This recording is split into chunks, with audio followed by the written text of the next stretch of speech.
तो दुबई को दुनिया में ऐशो आराम व शानो शौकत का दूसरा नाम माना जाता है। लेकिन क्या आपको मालूम है कि हर तरह की सुख सुविधाओं से भरा हुआ नजर आने वाला दुबई अंदर से पूरी तरह सूखा हुआ है। असल में दुबई पूरा रेगिस्तान पर बसा हुआ है, जिसके कारण वहाँ पीने के पानी का कोई भी प्राकृतिक स्रोत मौजूद नहीं है। और इसीलिए दुबई पीने के पानी का इंतजाम करने के लिए क्लाउड सीडिंग नाम की एक टेक्नोलॉजी की मदद लेता है। और आज की हमारी इस वीडियो में भी हम आपको यही बताने वाले हैं कि दुबई आखिर इस टेक्नोलॉजी की मदद से अपने लिए पानी का इंतजाम किस तरह से करता है, और साथ ही आपको यह भी समझाएंगे कि आने वाले समय में ये टेक्नोलॉजी हमारे भारत के लिए एक बहुत बड़ा खतरा कैसे बन सकती है। तो चलिए अभी इस इंटरेस्टिंग वीडियो को शुरू करते हैं। दोस्तों है असल में उससे कहीं ज्यादा कॉम्प्लेक्स है, क्योंकि दिन रात चलने वाले इन प्लांट्स को बेशुमार ऊर्जा की जरूरत पड़ती है, जिसके चलते इनको चलाने का खर्चा बहुत ही ज्यादा हो जाता है। एक आंकड़े के अनुसार इन प्लांट्स में 1000 लीटर पानी को फिल्टर करने का खर्चा $60 यानी कि लगभग 4400 रुपए तक का होता है। अब जाहिर सी बात है कि पानी के लिए इतना ज्यादा खर्चा झेलना किसी भी सरकार के बस की बात नहीं है। इसीलिए दुबई सरकार भी किसी ऐसे सोल्यूशन की खोज कर रही थी जो कि इन्हें इस खर्चे से बचा सके, और फिर दुबई को यह सोल्यूशन क्लाउड सीडिंग टेक्नोलॉजी के रूप में प्राप्त हुआ। अब आप में से बहुत सारे लोग क्लाउड सीडिंग के बारे में तो पहले से ही जानते होंगे, लेकिन जो लोग नहीं जानते उन्हें हम बता दें कि इस टेक्नोलॉजी का इस्तेमाल आर्टिफिशियल रेन यानी कि कृत्रिम रूप से बारिश करवाने के लिए किया जाता है।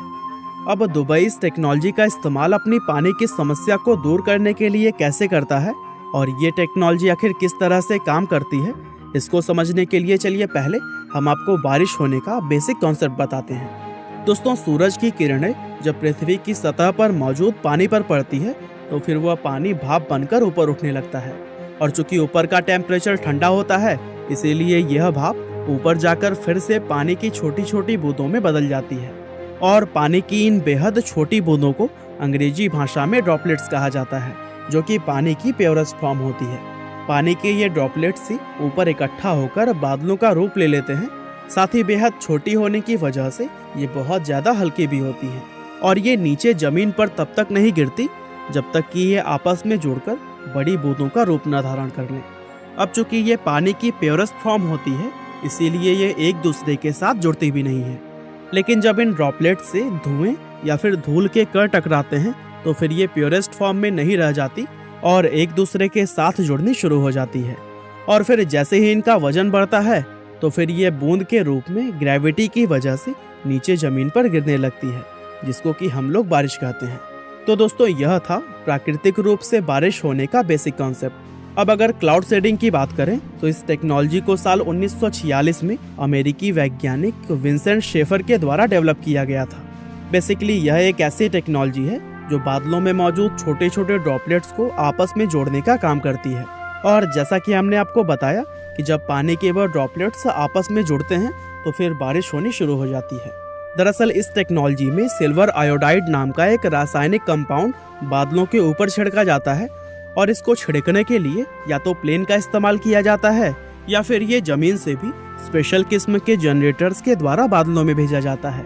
अब ये रासायनिक कंपाउंड जब बादलों में जाता है तो फिर ये छोटे छोटे ड्रॉपलेट्स को आपस में जोड़कर बड़ी बूंदों में बदल लेता है, जिससे कि बारिश होनी शुरू हो जाती है। और इसीलिए कह सकते हैं कि क्लाउड सीडिंग एक ऐसी टेक्नोलॉजी है जो कि बादलों को बारिश करने के लिए फोर्स करती है, और इस टेक्नोलॉजी का इस्तेमाल कई दशकों से सफलतापूर्वक किया भी जा रहा है। और आज इसकी मदद से सिर्फ बारिश ही नहीं बल्कि आर्टिफिशियल रूप से बर्फबारी करना भी संभव हो चुका है। तो चलिए दोस्तों, अब हम आपको बताते हैं कि दुबई आखिर क्लाउड सीडिंग का इस्तेमाल किस तरह से करता है। दरअसल दुबई सरकार ने हजर के पहाड़ों में हट्टा नाम का एक डैम बनवाया हुआ है, और फिर जब समुद्र से उठने वाले बादल हजर के पहाड़ों में जाते हैं तब दुबई उन बादलों में क्लाउड सीडिंग करता है। और जब इस क्लाउड सीडिंग से पहाड़ों पर बारिश होती है तो बारिश का वो पानी पहाड़ों से नीचे बहते हुए समुद्र में जाने की बजाय इस डैम के अंदर जमा हो जाता है। और फिर इस जमे हुए पानी का इस्तेमाल दुबई न सिर्फ पीने के लिए करता है बल्कि इसके जरिए बिजली का निर्माण भी किया जाता है। अब जहां डिसैलिनेशन प्लांट में 1000 लीटर पानी को फिल्टर करने का खर्चा 4400 रुपए के आसपास आता था, पाए नाम दिया था। अब यूं तो अमेरिका इस हथियार का निशाना सिर्फ वियतनाम के सिपाहियों को ही बनाना चाहता था, लेकिन इसके इस्तेमाल से बहुत सारे बेगुनाह लोग भी मारे गए थे और इसीलिए साल 1976 में एनवायरमेंटल मॉडिफिकेशन कन्वेंशन नाम की एक संधि बनाई गई थी, जिसमें कि यह तय किया गया कि भविष्य में कभी भी युद्ध के दौरान इस तरह के हथियार का इस्तेमाल नहीं किया जाएगा। और इस संधि में कुल 78 देशों ने साइन किया था, जिसमें कि भारत, पाकिस्तान, चीन, अमेरिका और जापान जैसे देशों के नाम शामिल हैं। दोस्तों, अब आखिर में हम बात करते हैं कि क्लाउड सीडिंग टेक्नोलॉजी भारत के लिए नुकसानदेह कैसे साबित हो सकती है। असल में भारत के इस डर की वजह कोई और नहीं बल्कि हमारा पड़ोसी देश चीन है, क्योंकि चीन का यह कहना है कि वो वेदर मॉडिफिकेशन की एक ऐसी एडवांस टेक्नोलॉजी को बनाने पर काम कर रहा है जिससे कि साल 2025 तक वह अपने 1/3 देश के मौसम को पूरी तरह से अपने कंट्रोल में ले लेगा।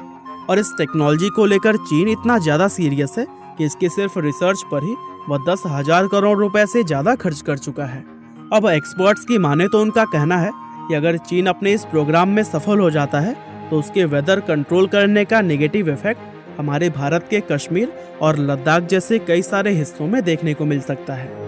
इसके अलावा अनुमान यह भी है कि अगर चीन के हाथ में मौसम का इतना कंट्रोल आ गया तो फिर भारत के जो हिस्से चीन के बॉर्डर से सटे हुए हैं वहाँ पर चीन अपनी मर्जी से जितनी चाहे उतनी बारिश करवा सकता है या फिर रुकवा भी सकता है। लेकिन दोस्तों, सभी को यह याद रखना चाहिए कि इतिहास गवाह है, इंसानों ने जब भी प्रकृति के साथ छेड़छाड़ करने की कोशिश की है तो फिर उसके बहुत भयंकर परिणाम सामने आए हैं।